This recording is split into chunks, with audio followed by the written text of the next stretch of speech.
Hi guys, welcome back to the channel. Last time we reviewed Cafe Basement and how to attack it. This time we're going to be taking a break for the How to Attack series, and we're going to be doing a video on why frag nades are some of the best utility on attack and why they drive the meta right now. For proof they drive the meta right now, I'm going to be looking at the win delta for operators right now.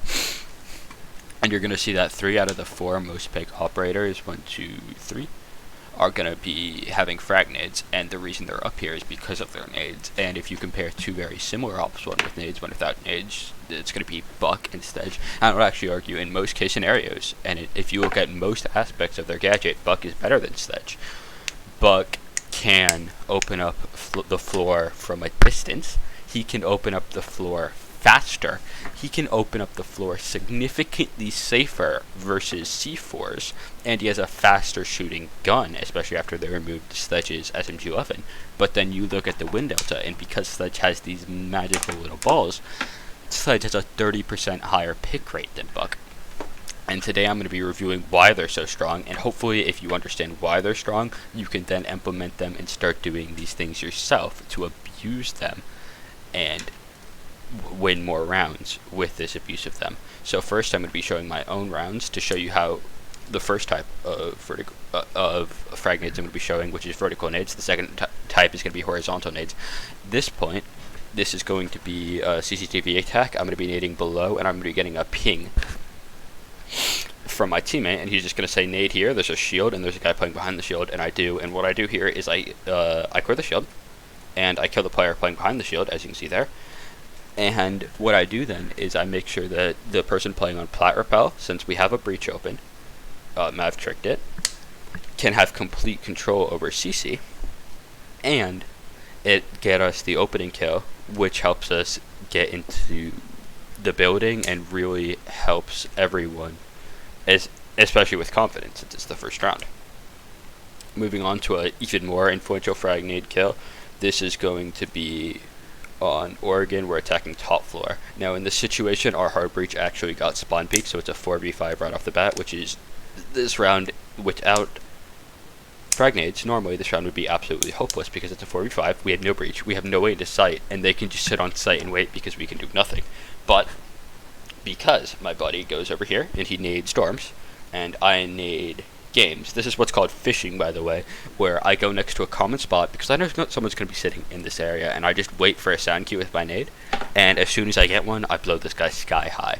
And since my buddy does the same, we nade the player playing in dorms, we nade the player playing in games, and then this creates a bunch of space for him to push up white stairs, and he's actually able to win this because he can push into dorms and only be contested by kids, and then he can just push in, which he does, and we win because he's able to take sight. Now moving on to the second type of nade, which is equally as effective and incredibly good, is going to be horizontal nading. Oh, sorry, one thing before I get in there is to clarify about vertical nading. A lot of people ask how you know when to stop cooking.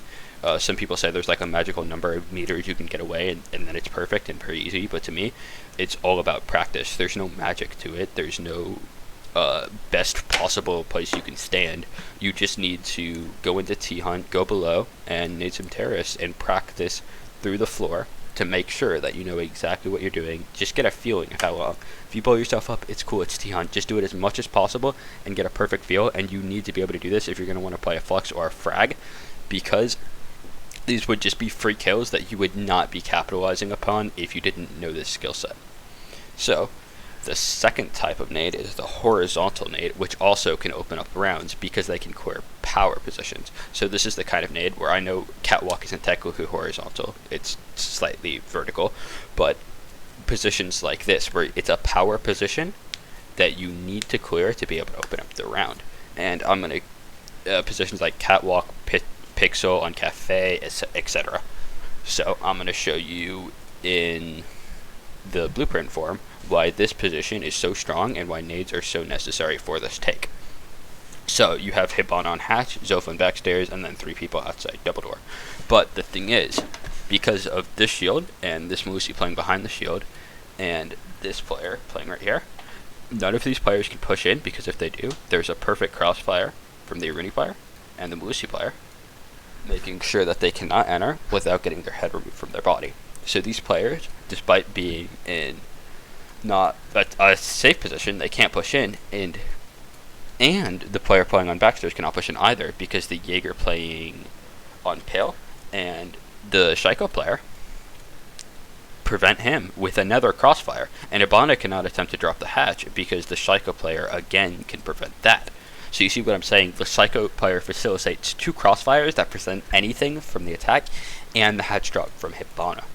So the only way to clear her, since you can't take a gunfight on her, because you're going to get killed by Malusi if you try, is to nade her from outside safely, which, if you're going to see, Exit does. And you see how they time this. Notice how they time it with the flashbangs. You need to be doing this in your games. Even if you just duo queue, this is very helpful.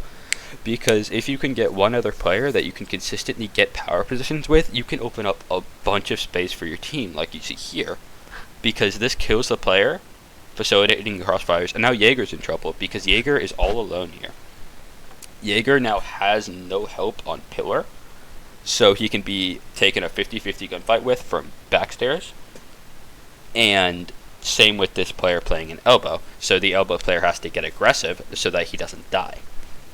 And because Jaeger is completely consumed by this backstairs player, which he has to be, this opens up the space for Hibana to drop hatch and kill him. And then, once they do that, they just win the round because it's a 2v5, all because of space created from frag nades. See, frag nades aren't just good because they get kills, they're good because they create space. They open up takes. To show you what happened in blueprint form. What seemed like an unclearable setup because they had perfect crossfires on every possible entry point became very clearable and very cleared because of frag nades. I really hope you learned something from this video. I hope you take away this and recall this in your rank games. If you did and you want to see more, please make sure to subscribe to my channel so that you can see my future updates. But regardless on whether you do this, thank you so much for your time, and I'll see you in the next video.